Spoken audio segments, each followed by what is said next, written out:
Episode 8 The American Civil War and P.S. Gilmore. Welcome back, everyone. You will remember that in the last episode, which was 7 in this series, Gilmore had been playing in the Democratic Convention in the South when it had broken up in absolute disarray.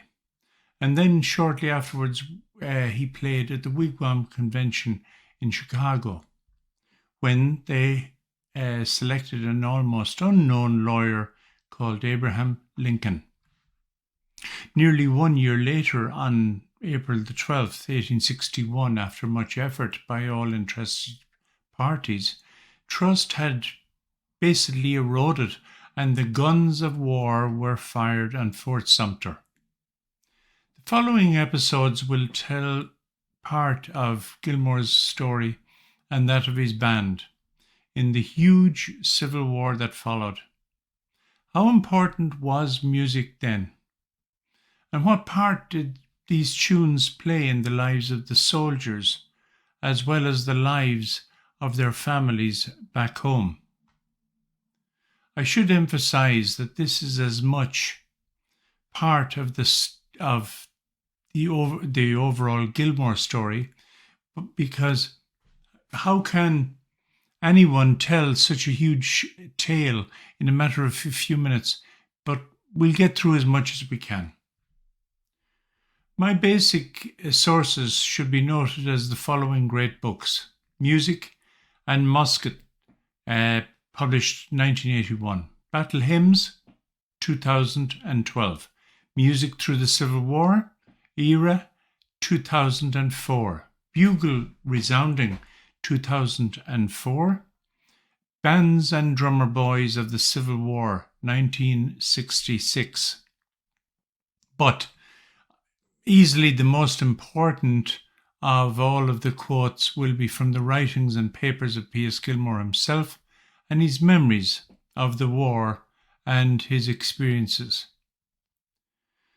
Remember those early episodes on this channel from Gilmore's home in Ballygar and later in Athlone, Ireland, where he experienced the injustices of the system and the landlords, or the awfulness of famine and a government who had little or no interest in doing anything to help the people.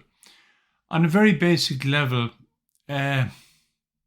Gilmore had all of these thoughts in his own head, and he would have recalled them time and time again during debates about slavery or when reading books published at the time like Uncle Tom's Cabin or 12 Years a Slave. A chance of correcting those injustices was most probably how P.S. Gilmore would have assessed it. And he never shirked from his responsibility to stand up and stand for the righteous. Again, I emphasize that this story is indeed part of your own ancestors' story who fought in the war or their families back home. And indeed, it would continue into the 20th century. So when recruitment commenced in April of 1861, Gilmore would later comment and write in his own concert programs, Artists of the Jubilee Tour 1889, that he had induced every member of his band, married and single, to enlist, which they did, joining one of the crack regiments of Boston, the 24th Massachusetts Infantry Regiment. And then they went to war with the Burnside Expedition to the Carolinas. And when permission was indeed given in August of 1861, they signed up to a man immediately.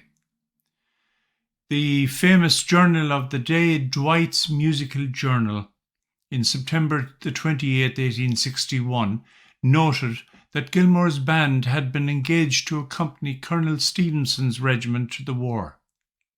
The band will consist of 68 pieces, including 20 drummers and 12 buglers. Such a band was never enjoyed by a regiment before, and it will probably incite the men to heroic deeds if loyal men can need any new stimulus in such a time as this. The band will appear 3 times before the Boston public at the Promenade concerts. And before I continue, don't forget to click like and subscribe for future videos. It would help the channel enormously, and thank you. So, after training in Boston in the fall of 1861, an innovative invasion tactic basically set sail, something that was quite new. It set sail from Annapolis, led by General Ambrose Burnside. It would become known as the Burnside Expedition of the Carolinas. Now, President Lincoln and his advisors at this time weren't fully in favor of the expedition as it had been planned, as this was a new development in military tactics, as I said, but nonetheless it continued onwards to battle the Confederates and even, as we'll find out, Mother Nature itself. Gilmore wrote a letter in March the 4th, 1862 from the Carolinas back to Boston and opened it with these words: "Hooray for Burnside Expedition and hooray for General Burnside." And indeed, that letter emphasized his praise of Burnside and his efforts against all the odds and all opinions, it seems. In his letter, he described the flotilla of ships as, in inverted commas, a most beautiful sight, almost 100 ships of all sorts and sizes, each one in its proper place, according to the program, moving along in battle array, occupying an area of about 5 miles long and a half-mile broad. Before the battle, General Burnside telegraphed the division with the order: Our country expects every man to do his duty." Gilmore continues, "Sound and lightning effects," he said, and they were noted during the battle as thunder and lightning, flash and crash, what a roar, what a din. Rebel gunboats and rebel batteries retreat in full feather. Heaven, what a sight, he said.